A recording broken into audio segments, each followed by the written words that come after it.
Have you ever wondered where the absolute worst place on Earth would be during a zombie outbreak? Because if the zombie apocalypse starts tomorrow, there's one place on Earth where stepping outside means walking into a crowd of 100,000 zombies per square mile. And that's just your immediate neighborhood. Picture this. You wake up to screaming in the streets below, open your window, and see people running in every direction. Then you hear it. Not just one groan, but dozens, layered over the sound of pounding feet. There's nowhere to run, every road is a bottleneck, every alley's a dead end, and every building is packed with more people than it can hold. By the time you realize what's happening, it's already too late. Being here is like playing a video game for the very first time and spawning directly into the final level. No starter gear, no safe zone, no tutorial. Just you, a crowd of millions, and an infection moving faster than you can process. And just so we're on the same page, today we're talking about classic walkers. Your good old-fashioned shambler. Slow and dumb but dangerous in numbers, especially in a city with millions ready to join them. So let's get into why one city, above all others, is the worst place to be when the dead start walking.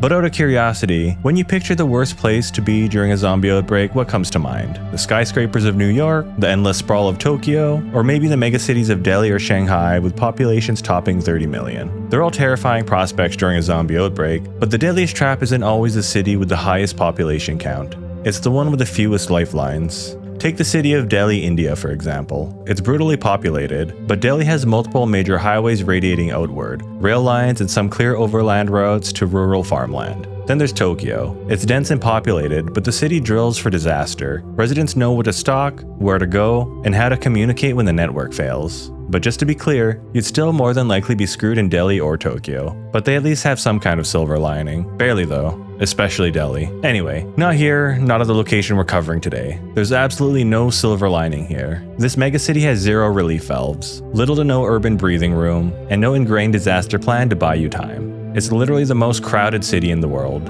And if you haven't guessed it yet, that city is Dhaka, the capital of Bangladesh. Home to 23 million people packed into a flood-prone, overcrowded nightmare with nowhere to run if a zombie outbreak were to happen. We're talking about a city where some areas exceed 100,000 people per square mile. That's absolutely absurd. To put that in perspective, that's like cramming 150 people onto every city block. Imagine every alley, rooftop, and street corner where people are shoulder to shoulder. Dhaka packs about 57 times the entire population of Iceland into a single city. Some districts of downtown Dhaka contain more people than Iceland as a whole. In a place like that, every minute adds bodies, and every new body becomes another threat, another set of hands, another set of teeth wanting to tear into you, and another obstacle between you and a way out.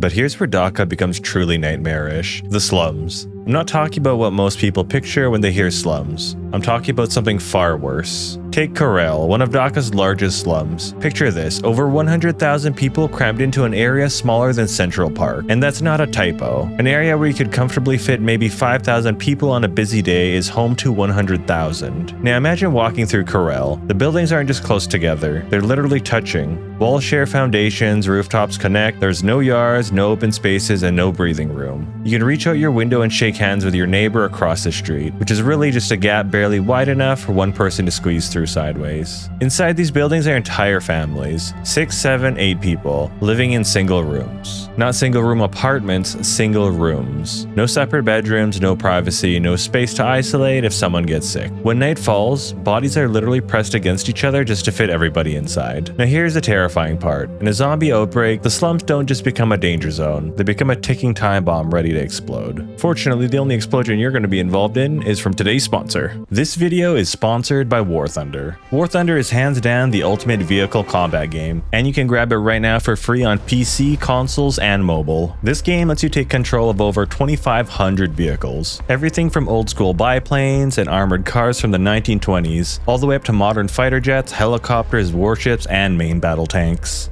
One of my favorite features is when a tank or plane gets taken out. War Thunder actually shows you how it went down. With the X-ray view, you can see exactly where the shot landed, what parts got hit, and what exactly led to the vehicle's destruction. The detail in War Thunder is insane. Everything from the graphics, the sound, and the way the vehicles handle. It all drops you right into the action and makes you feel like you're piloting the most powerful war machines of our time. You'll be joining a massive community of over 95 million players worldwide, battling it out in huge PvP matches. And honestly, if you're into military history or just want the most content-packed combat game out there, War Thunder has you covered. It even lets you deck out your vehicles with tons of different camouflages, markings, and decorations, even ones made by the community. Jump into War Thunder today for free on PC, PlayStation, Xbox, and mobile. Just use the links in my pinned comment or video description to sign up. If you're a brand new player or haven't touched the game in at least 6 months, you'll score a huge bonus pack on PC or console. Multiple premium vehicles, like the exclusive Eagle of Valor decorator, 100,000 silver lions, and 7 days of premium time. This offer won't last forever, so grab it while you can. Think about it, one person gets bitten in Corel. They stumble home to their single room, where 7 other family members are sleeping. By morning, that's 8 infected in one tiny space. Those 8 spill into the narrow alleyway, where they immediately encounter dozens of neighbors who can't run because there's literally nowhere to go. The streets are so narrow that if someone falls down, they block the entire passage. Within 30 minutes, not hours, minutes, you've got hundreds of infected in a space the size of a few city blocks. And here's the kicker. These are built like mazes, twisted alleyways that go into dead ends without warning, passages that narrow until you have to turn sideways to fit, and roads that circle back on themselves. Even if you know the area, navigation is a nightmare. But it gets worse, because these slums aren't isolated pockets. They're connected to the main city through bottleneck bridges and choke points. When the infection explodes out of places like Corel, it doesn't spread evenly. It funnels through these narrow connection points, like water through a burst dam, hitting the main population centers with concentrated waves of infected. And here's what makes it absolutely hopeless. There's no way to contain it. You can't quarantine a slum, where buildings share walls and families share rooms. The slums of Dhaka aren't just vulnerable to zombie outbreaks, they're designed to spread them. Every aspect of how people live here, from the cramped housing to the maze-like streets, to the impossibility of isolation. It turns these areas into the perfect breeding ground for an infection. And with over a third of Dhaka's population living in these conditions, you're not talking about a small problem. You're talking about millions of people living in what are essentially pre-built zombie factories, just waiting for the first bite to set everything in motion. Now let's talk about Dhaka's infrastructure, because it already struggles in the best of times. Food is heavily imported, and the city has almost no farmland to sustain itself. Once trucks stop, the shelves will be empty in days, and without food security, survivors will turn desperate, which in a city this dense means constant human threats alongside the undead. The water situation is even worse, because like every other place, when the power dies, the water pumps stop, which of course means no water, but in Dhaka, it also means monsoon waters force sewage through streets and courtyards. Dhaka floods almost every year during monsoon season, and without pumps or drainage, the water won't recede, it'll fester. Streets will turn into rivers of sewage and corpses, and disease will spread. And just to clarify, the city's flood prone even during dry months. Local rainfall or river swelling can cause flash floods all year round. Combine that with Dhaka's climate and things get even worse. 15 to 25 degrees Celsius is their winter weather. That's 59 to 77 Fahrenheit. That's a nice summer day by Western standards. During the summer months, you can expect consistent 30 to 40 degrees Celsius weather in Dhaka, which is 86 to 104 degrees Fahrenheit. With that kind of heat and humidity, rot and insects become a major issue, spreading contamination and disease through the city. The smell alone will drive most people crazy. And it's not just gross, it's deadly. Outbreaks of cholera and typhoid will tear through survivors who come in contact with food or water that's contaminated with sewage. The heat also means faster zombie decay, which might sound like a win until the city becomes a putrid disease-breeding wasteland, where every breath feels like it's poisoning you. If a zombie outbreak were to start in Dhaka, you're not just at risk of dying of a bite, starvation, or dehydration. Infection is also highly likely to take you out.